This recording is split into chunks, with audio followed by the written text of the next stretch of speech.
E no silêncio de noite esvazias, ele encontra força em suas convicções e guias. Pensamento vivo, coragem sem igual. Levanta a voz contra o bem que faz mal, respeitando o próximo mesmo a lutar. Acredita que o amor pode tudo. Olá, meus queridos.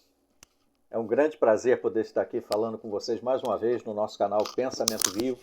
Eu quero de coração agradecer a todos vocês aí pelo apoio, pelo carinho, pela atenção que vocês têm dado aqui ao canal e têm ajudado o canal a levar informações a mais pessoas através dos likes que vocês dão, pelos compartilhamentos, através dos comentários que vocês também deixam aqui no canal, nos vídeos. Muito obrigado mesmo, de todo o coração. Nós tivemos recentemente alguns comentários que foram feitos por algumas pessoas. Não sei qual é a motivação delas, julgue você mesmo. Mas muitos entram às vezes aqui no canal depois de nós externarmos algumas experiências, contarmos as nossas experiências ou dores, ou até mesmo depois de muitas pessoas ao redor do mundo, até próximas de nós, aqui no Brasil mesmo, dizerem através das suas experiências, quer através das redes sociais, né, em várias plataformas, quer através de cartazes, gritando aos quatro ventos o sofrimento que tem enfrentado como resultado de ter saído da organização Torre de Vigia. Muitas vezes, alguns membros da organização Torre de Vigia, ou pelo menos alguns que dizem ser defensores, ou parecem ser defensores das doutrinas da organização Torre de Vigia das Testemunhas de Jeová, acabam comentando sobre essas manifestações de tristeza de alguns ex-membros. Como assim? O que está acontecendo? Então, talvez muita gente não saiba, mas quando você sai da organização Torre de Vigia, ou você é expulso, ou você se desliga por vontade própria, que são os termos que eram muito utilizados, né? Desassociado quando você é expulso e dissociado quando você sai voluntariamente. Então, muitas pessoas não sabem disso, mas quando você é um ex-membro, não importa por qual motivo você saiu, expulso ou saiu voluntário, os laços são cortados. A orientação que é dada aos membros é que ninguém diga nada para você, ninguém converse contigo, nem sequer diga oi para você. Isso foi assim até o ano de 2024, até mais ou menos em abril, quando veio uma nova instrução, onde os líderes norte-americanos da organização, conhecidos como corpo governante, decidiu que os irmãos podem decidir dizer oi para um ex-membro que vai até lá no local de reunião. E se uma pessoa desassociada vier assistir a uma reunião?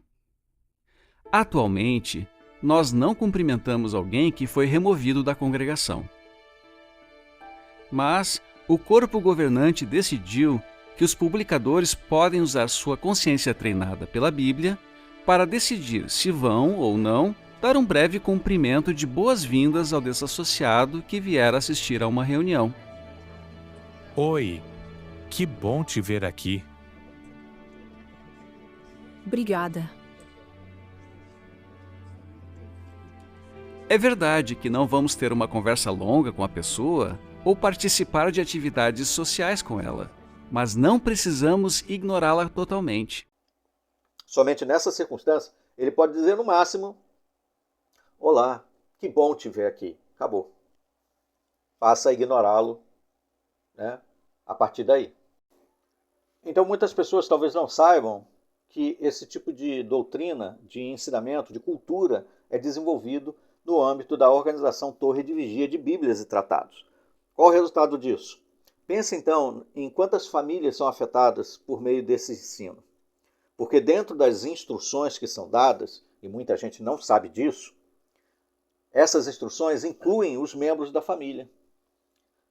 Você pode conferir essas informações em diversas publicações, nós vamos citar algumas delas, só por alto, para você ter uma noção.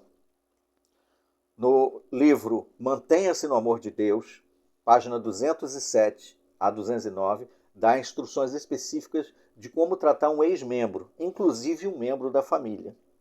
E nesse artigo, nessa parte aí, como tratar uma pessoa desassociada, do livro Mantenha-se no Amor de Deus, chama-se atenção a outras publicações que são referências desse resumo, como, por exemplo, a revista A Sentinela, de 15 de dezembro de 1981, da página 16 em diante, especialmente na página 21, que diz que nem sequer um oi deve ser dado a um ex-membro.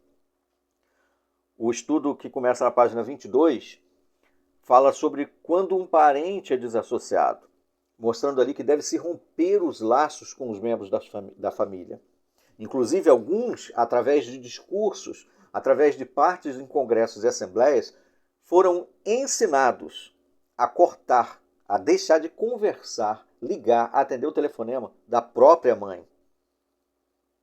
Você pode ver as referências, as publicações, elas falam por si mesmas. Mas o mais interessante é que alguns entram nos nossos canais, nos nossos vídeos, ou tentam defender esse tipo de comportamento, minimizando a gravidade dele. E talvez tentando justificar, dizendo, mas a pessoa quando entra já sabia que seria assim, então por que ela reclama?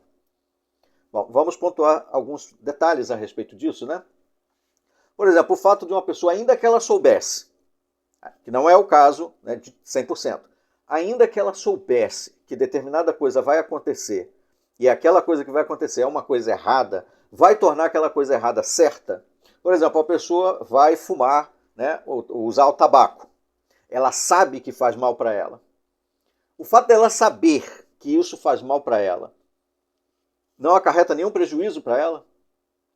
E se ela estiver, por exemplo, de repente, com câncer de pulmão, sofrendo, sua família vai sofrer junto com ela. Ninguém mais pode sofrer, ninguém mais pode lamentar, porque ela já sabia que isso ia acontecer. Tornou o problema menor?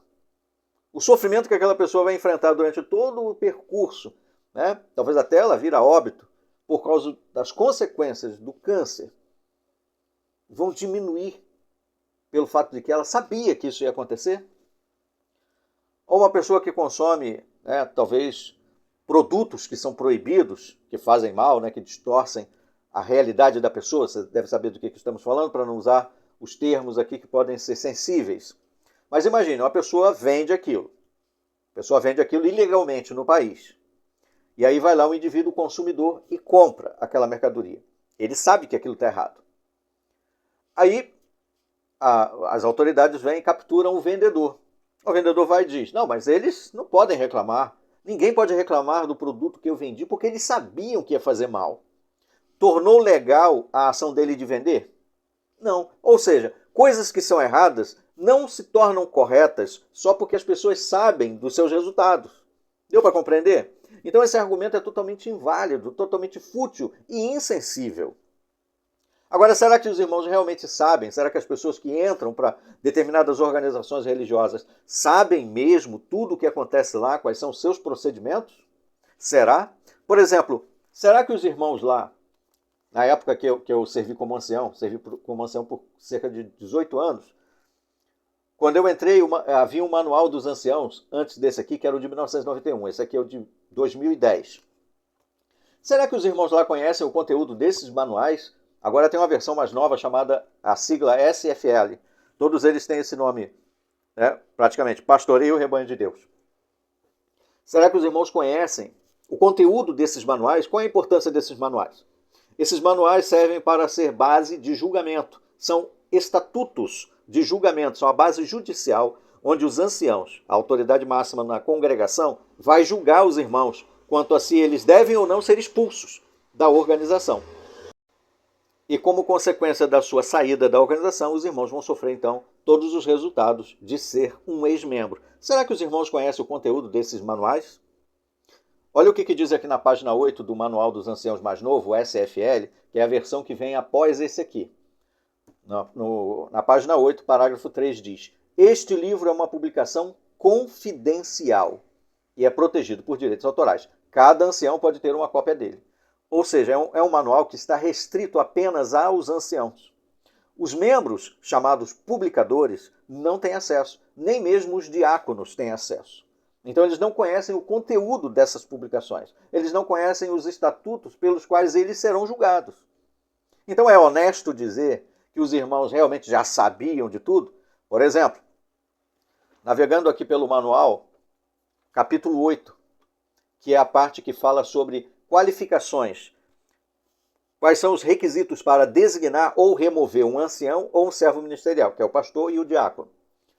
No parágrafo 23, diz assim: quando o irmão permite que um membro de sua família que foi desassociado ou que se dissociou, quer dizer, que foi expulso ou saiu voluntariamente, se mude para sua casa, a pessoa desassociada ou dissociada não tem... Aí tem um monte de perguntas que são analisadas para ver se esse homem vai ser visto ou não pelos outros anciãos como alguém exemplar, qualificado, uma pessoa digna de respeito. E aí eles começam a fazer perguntas, por exemplo, será que é necessário? Será que é realmente necessário que essa pessoa, o ex-membro, venha morar na sua casa? Aí eles vão analisar por quanto tempo eles vão morar lá. Tem um monte de perguntas que você pode ver aí. A decisão do irmão perturbou a congregação. Todas essas análises, todos os irmãos estão cientes disso? De que isso tudo é analisado? De que isso tudo é investigado? E que ela é julgada como boa pessoa ou não, como exemplar ou não, digna de respeito ou não, que ela pode ser até evitada de ser convidada para a sua casa como uma boa companhia, porque se ela não é exemplar, ela não é uma boa companhia, você não vai ser mais convidado, por exemplo, para ir em alguma recreação. Você talvez não saiba o motivo de estar sendo evitado. Mas aí está um dos motivos que os irmãos não sabem. Aqui no capítulo 12, parágrafo 17, que são coisas que podem levar alguém a ser levado a uma comissão judicativa, onde ela vai ser julgada por 3 ou 5 anciãos, de 3 a 5 anciãos. Quando formar uma comissão judicativa, no capítulo 12, parágrafo 17, diz: contato desnecessário com desassociados ou dissociados, ex-membros. Vamos chamar de ex-membros, que fica mais fácil. Quando uma pessoa, veja bem, os irmãos não podem nem sequer ter um contato. O desnecessário aí quer dizer que quem decide o que é necessário é a liderança dessa organização. Não são as pessoas, elas não são livres para decidir o que é necessário. Porque se ela achar que é necessário falar com um ex-membro e os anciãos achar que aquilo é desnecessário, ela vai ser julgada. E aí diz, contato desnecessário com um ex-membro. Quando uma pessoa, mesmo depois de receber vários conselhos, continua se associando sem necessidade e de propósito com ex-membros que não são seus parentes, uma comissão judicativa deve ser formada. Se ela era uma pessoa que tinha cargo, tipo pioneiro, auxiliar regular, diácono, servo ministerial ou ancião, ela perde já de cara as suas funções. Deixou de ser exemplar naquele momento. Mas, se os anciãos ficarem sabendo que alguém da congregação está tendo associação desnecessária com parentes, ex-membros, que não moram em sua casa, eles devem usar a Bíblia para dar conselhos e raciocinar com a pessoa. Os anciãos podem recapitular com elas as informações do livro Continue a Amar a Deus, que é a versão atualizada daquele livro que eu citei, Mantenha-se no Amor de Deus. Página 207, aqui eles citam a página 241 na outra versão. Se ficar claro que a pessoa está violando o princípio por trás da expulsão, da desassociação, da pessoa ser um ex-membro, e ela não reagir aos conselhos, ela não se qualifica para privilégios que devem ser dados apenas para quem é exemplar. Os anciãos não devem formar uma comissão judicativa a não ser que a pessoa persista em compartilhar e conversar sobre assuntos espirituais com seu parente ou insista em criticar abertamente a decisão de desassociá-lo. Então, se um parente meu, por exemplo, insistir em conversar comigo assuntos bíblicos, ele pode ser expulso e sofrer as mesmas sanções que eu sofri. Ninguém mais vai sequer dizer um oi para ela. Será que os irmãos sabem desses detalhes? No capítulo 18, no item 3, parágrafo 3, tem um detalhe aqui que muitos irmãos desconhecem. É dito pelas relações públicas da Organização Torre de Vigia, nas notas, nas mídias, nos jornais, que os irmãos podem decidir se tomam sangue ou não. É uma decisão dos irmãos. Só que os irmãos não sabem que tem essa normativa aqui, que eles podem ser julgados. Olha o que diz aqui, nesse parágrafo 3. Ela aceita sangue e não se arrepende? Então imagina que a pessoa está à beira da morte, está lá em fio, e ela está no hospital e é uma emergência, ela precisa tomar uma decisão. Aquela decisão para ela ali é vida ou morte. E aí ela decide aceitar o sangue. Ela pode estar abalada por vários motivos, mas ela preserva a sua vida. A vida vale mais do que o símbolo da vida, que é o sangue. Ela entende assim? E ela aceitou o sangue. Mas aqui diz que ela deveria se arrepender. Ela deveria se arrepender de estar viva. Quantos irmãos sabem disso na organização? Quantos irmãos ficam sabendo disso quando entram? Nunca, porque eles não têm acesso ao manual dos anciãos. O parágrafo diz, se uma pessoa aceita uma transfusão de sangue, talvez por causa de muita pressão, olha o que poderia justificar ela aceitar o sangue, não é só o desejo de viver, é muita pressão. Uma comissão não judicativa deve verificar o que aconteceu e avaliar a atitude da pessoa. Olha a pressão psicológica da pessoa. A pessoa passou por quase morte e ela ainda vai enfrentar uma investigação. Se ela estiver arrependida de estar viva, esse detalhe foi eu que acrescentei, mas se ela estiver arrependida de estar viva, a comissão deve dar ajuda espiritual. O que é ajuda espiritual? A atitude dos anciãos para com a pessoa deve ser descrita em Gálatas 6.1. Judas é salvá-la do fogo. A pessoa está dando um passo em falso. É o que diz Gálatas 6.1, né? Já que a pessoa está fraca espiritualmente, olha só, ela decidiu viver naquele momento. Então ela se tornou fraca espiritualmente. Ela não está qualificada para privilégios especiais por algum tempo. Isso quer dizer que ela não é exemplar. Ela deixou de ser exemplar. Em alguns casos, talvez também seja necessário remover outros privilégios da pessoa, como comentar nas reuniões, só levantar a mão e dar uma resposta. Qual é o nome de Deus? Jeová. Ela não pode nem fazer isso. Como comentar nas reuniões e fazer parte de estudante nas reuniões no meio da semana. Ela vai ser punida. Dependendo das circunstâncias, a comissão talvez ache necessário providenciar que um anúncio seja dado na reunião do meio de semana. O anúncio deve ser feito da seguinte maneira. Os anciãos cuidaram de um assunto envolvendo o irmão ou a irmã, aí vai falar o nome da pessoa. Esse tipo de anúncio é dado quando a pessoa está envolvida em pecados graves, como imoralidade sexual, adultério e outras coisas brabas aí que você possa imaginar. Ela vai ser anunciada e os irmãos vão ficar de orelha em pé. Aquela pessoa ali, os irmãos vão estar tomando nota dela. Ela vai ser cortada. Vai receber um ostracismo indireto, velado. Os irmãos ficarão felizes em saber que, como pastores espirituais, eles estão se esforçando para dar a ajuda necessária. Por outro lado, se os anciãos da comissão entenderem que a pessoa não está arrependida de estar viva, eu que acrescentei esse detalhe, deve-se anunciar que a pessoa se dissociou, saiu voluntariamente. Então ela vai passar a receber todos os tratamentos que são dispensados, são dados àqueles que se tornam ex-membros. O ostracismo, inclusive da família. Quantos irmãos sabem disso? Quantas pessoas sabem disso quando entra? Quando os irmãos batem na sua porta e oferecem um estudo bíblico, quantas pessoas ficam sabendo disso antes do batismo? Quantos? Baseado no manual dos anciãos, nunca, porque eles não podem ter acesso ao manual que é confidencial. Então é desonesto dizer que essas informações já estavam disponíveis. Mas como já ilustramos, mesmo que estivesse, não as torna corretas.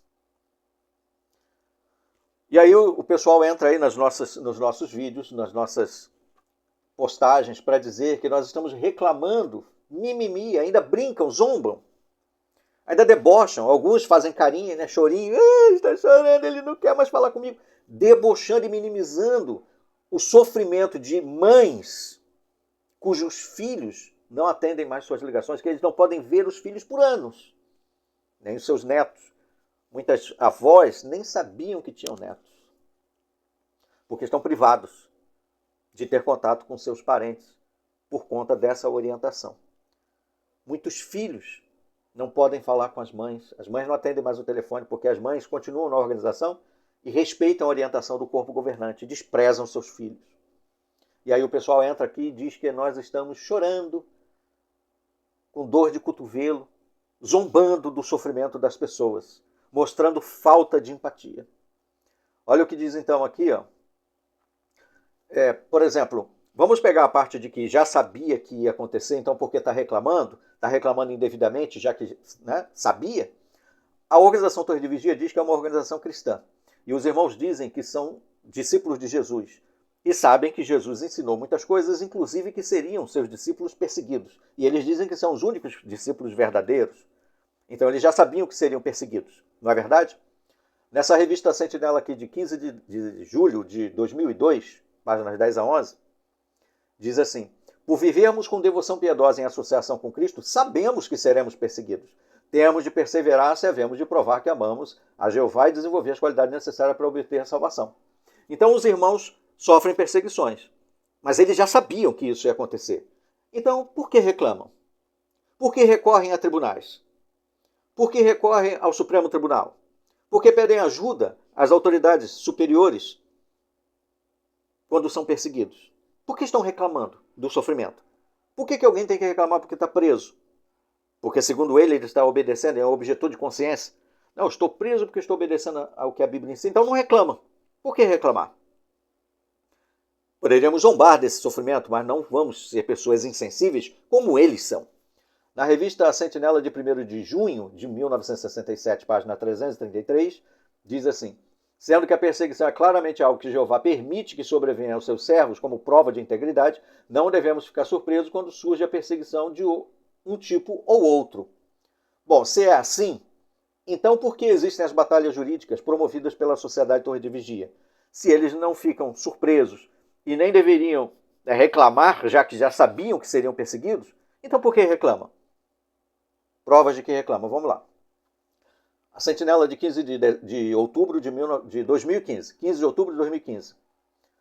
Parágrafo 13 diz: outra prova da atuação da poderosa mão de Deus são as vitórias das testemunhas de Jeová ao defender e estabelecer legalmente as boas novas. Alguns governos tentaram impedir totalmente a obra do povo de Deus, mas as testemunhas de Jeová tiveram pelo menos 268 vitórias em tribunais de alta instância, sendo 24 delas na Corte Europeia dos Direitos Humanos desde o ano 2000. Isso aqui em 2015. Quantas batalhas jurídicas eles venceram e quantas eles perderam? Mas por que batalharam, se já sabiam? Por que foram lutar por seus direitos? Porque se sentiram injustiçados? Porque acharam que alguma coisa não estava correta?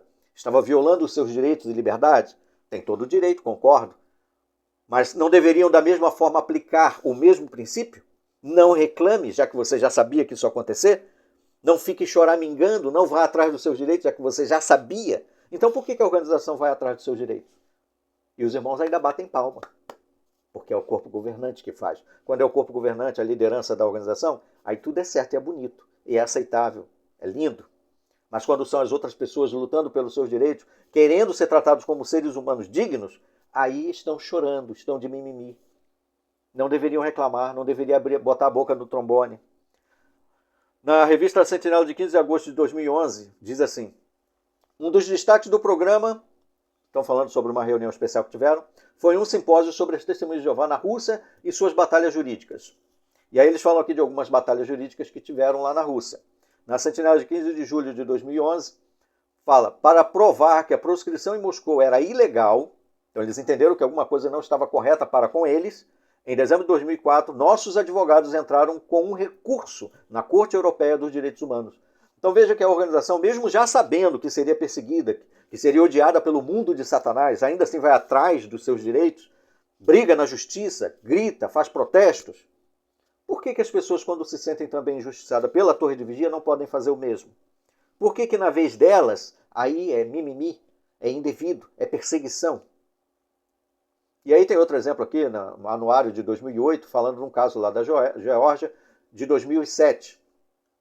Também no anuário de 2010, um outro destaque lá da Áustria, em 2009.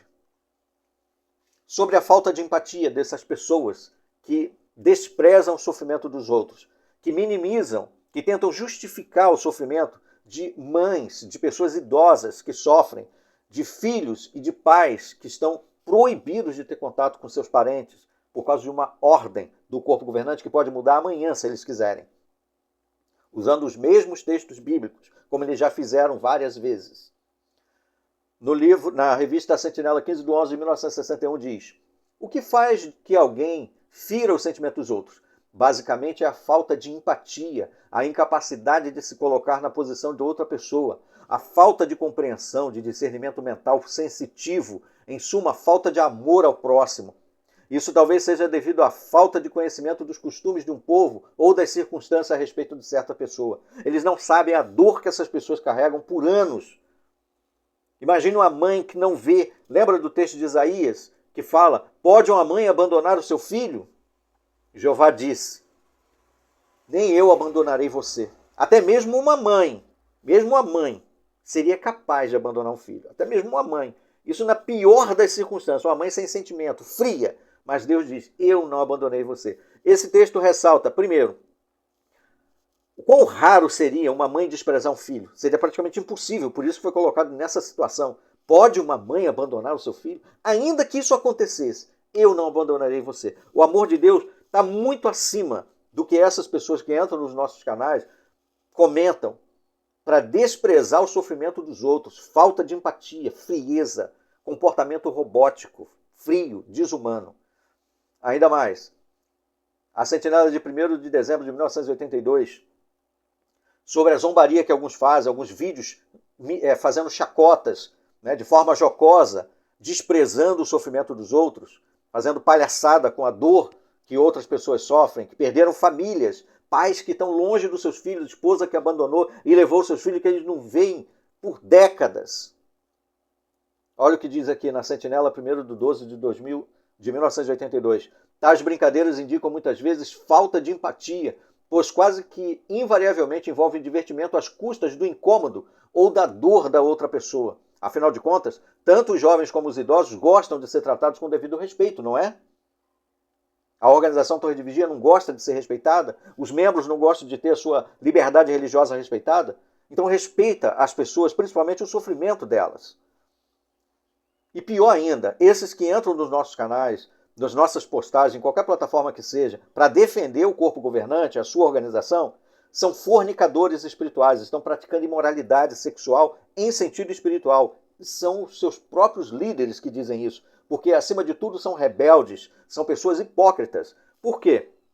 Dizem defender a sua organização, dizem defender as escrituras sagradas, dizem que respeitam a sua liderança. Mas na surdina, com perfis escondidos, eles criam canais onde não mostram os rostos, criam perfis onde eles não revelam seus verdadeiros nomes ou foto. E aí o que a liderança deles mesmos dizem? Na Sentinela de 15 de janeiro de 2006, parágrafo 13. Por dar ouvidos ao diabo e não rejeitar suas mentiras, o primeiro casal humano apostatou. Eles querem comparar aqui aqueles que saíram da organização e falam essas coisas que eu falo aqui, por exemplo, que eles são como Adão e Eva, seguidores de Satanás, apóstatas. Diz aí ainda. Assim, será que devemos ouvir os apóstatas? Ler suas publicações ou examinar seus sites na internet? O seu corpo governante me considera um apóstata e muitos outros que falam coisas como eu falo. Então vocês deveriam passar longe, já que é assim que vocês deveriam nos ver também. Já que se dizem obedientes aos que tomam a dianteira. Continua. Se amamos a Deus e a verdade, não fazemos isso. Então, quando vocês vêm aqui, vocês mostram que não amam nem a Deus, nem a verdade que vocês dizem defender. Não permitimos que os apóstatas entrem na nossa casa e nem os cumprimentamos, nem mesmo os cumprimentamos, para não sermos partícipes de suas obras iníquas. Jamais sejamos vítimas das tramas do diabo por abandonar o caminho da verdade cristã, para seguir instrutores falsos que procuram introduzir ideologias arruinadoras ou nos explorar com frases bem formuladas.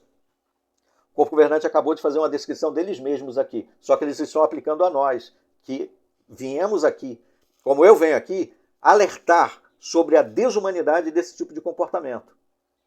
Na revista Sentinela de 15 de julho de 2014, parágrafo 10 diz: hoje não é comum o povo de Jeová enfrentar apostasia dentro da congregação. Ainda assim, quando nos deparamos com algum ensino antibíblico, devemos rejeitá-lo firmemente, não importa de onde venha. Não seria sábio se envolver em debates com apóstatas, quer pessoalmente, quer por meio da internet ou por meio de comunicação. Mesmo que a intenção seja ajudar a pessoa, esse contato seria contrário à orientação bíblica que acabamos de considerar. Antes, como o povo de Jeová, evitamos completamente, sim, rejeitamos a apostasia. Então esses rebeldes que vêm aqui são os piores exemplos de pessoas, porque eles dizem defender uma causa que nem eles mesmos respeitam. No Ministério do Reino de 1999, de março de 1999, na parte de 20 minutos que teve, falou assim: previna-se contra o alimento venenoso na mesa dos apóstatas. É um discurso que era para ser feito na época, né, por um ancião com participação da assistência. Na época eu não era ancião ainda, então eu sei que não foi eu que fiz. Eu fui designado ancião no ano seguinte, 2000. Discurso por um ancião com a participação da assistência baseado na Sentinela de 1º de julho de 1994, páginas 11 a 13, parágrafos 10 a 15. Leia alguns parágrafos apropriados. Acrescente que os apóstatas prometem libertação da organização teocrática. que eles chamam de torre de vigia, e do seu corpo central de anciãos, o corpo governante. É verdade, o que eu trago aqui é para você se libertar das garras do corpo governante. Exatamente, isso aqui eles falaram certo. O meu objetivo aqui é libertar você das garras do corpo governante, da manipulação dele, do controle mental sobre você, para que você possa decidir raciocinar como um ser humano, sem ser um robô. Mas eles colocam aqui de uma forma negativa. E aí eles continuam. Mas as vítimas incautas dessa propaganda, eles dizem que isso é uma propaganda demoníaca, verificam posteriormente que a prometida liberdade não passou de um retorno à corrupção moral e espiritual da qual haviam saído. Quer dizer, eu vivia em corrupção moral e espiritual antes de entrar na torre de vigia, é isso que eles querem dizer. E quando eu saí, eu caí no mesmo lamaçal. Por isso seria perigoso deixar-se levar pela curiosidade. Então viva lá preso no controle do seu corpo governante. Não saia da bolha. Mas o que alguns fazem? Fingidamente na surdina, entram nos canais que são proibidos. E aí o que eles alertam aqui? Ó? Um dos instrumentos que os apóstatas modernos têm usado é a internet e a rede mundial dos computadores.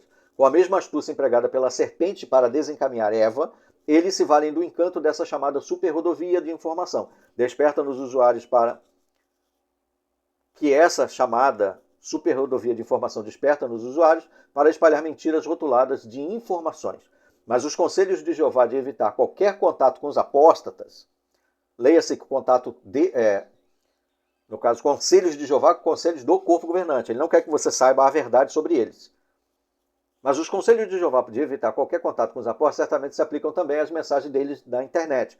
Visto que está envolvida a fornicação espiritual, fazemos bem em tratar toda a matéria apóstata como fazemos com a pornografia, independentemente do veículo de comunicação usado para disseminá-la. Então, esse pessoal que entra aqui manifesta falta de empatia, desonestidade intelectual. Quando eles dizem que as pessoas já sabiam, então eles não deveriam reclamar, porque eles já sabiam, todo mundo é informado. Já vimos que isso não é verdade. Não é verdade que as pessoas que entram para a torre de vigia sabem todos os fatos, todas as consequências de todas as suas ações. Mesmo porque o estatuto, a base do julgamento em que ela será julgada, caso viole qualquer uma das coisas do seu estatuto, é confidencial apenas para os anciãos. Eles não têm acesso. Segundo, mesmo que soubessem das informações, isso não torna correta a maneira como a organização trata os ex-membros. Vimos também que a própria organização diz isso, mas ao mesmo tempo eles mesmos já sabiam, conforme eles dizem, pela Bíblia, que seriam perseguidos por serem discípulos de Jesus. Mas o fato deles saberem disso não impede que eles busquem os recursos das autoridades superiores, supremos tribunais, advogados, para tentar defender a sua causa. Mas menosprezam aqueles que fazem o mesmo quando se sentem injustiçados por eles, mostrando a sua hipocrisia e 2 pesos e 2 medidas, onde a justiça para eles serve de uma forma, mas para os outros de outra forma. Vimos também que aqueles que entram nos nossos canais, que desprezam, tentam justificar o comportamento, o tratamento aos ex-membros promovido pelo corpo governante, são pessoas que não têm empatia, não têm amor ao próximo, são pessoas frias, desumanas e, pior ainda, são rebeldes, hipócritas, porque o corpo governante orienta elas a não fazerem isso e elas os desobedecem escondidas. Lá na congregação fingem ser obedientes, com a devoção piedosa, mas são falsos para com o seu poder, porque agem de uma forma totalmente diferente daquela que eles querem transparecer no dia a dia. São hipócritas e rebeldes. O pior tipo de pessoa que você possa imaginar. Na minha opinião, eu disse a minha opinião. Se você discorda da minha opinião, você tem todo o direito de fazer isso. Coloque aí nos comentários de forma respeitosa que você discorda e o motivo pelo qual você discorda. Você pode comentar aí, você está livre para comentar. Aqui você pode falar. Lá na organização Torre de Vigia você não pode falar. Você tem que engolir o seu pensamento. Você só pode repetir o que está escrito nas publicações, levantar a mão e só ler o que está marcado. Mais nada. Qualquer coisa que você falar, além do que o corpo governante fala, está aqui no capítulo 12, é chamado de apostasia. Duvida de mim?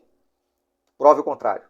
Agradeço a atenção de vocês aí mais uma vez a esse vídeo, o carinho que vocês têm demonstrado aqui e espalhe essa informação para que mais pessoas saibam.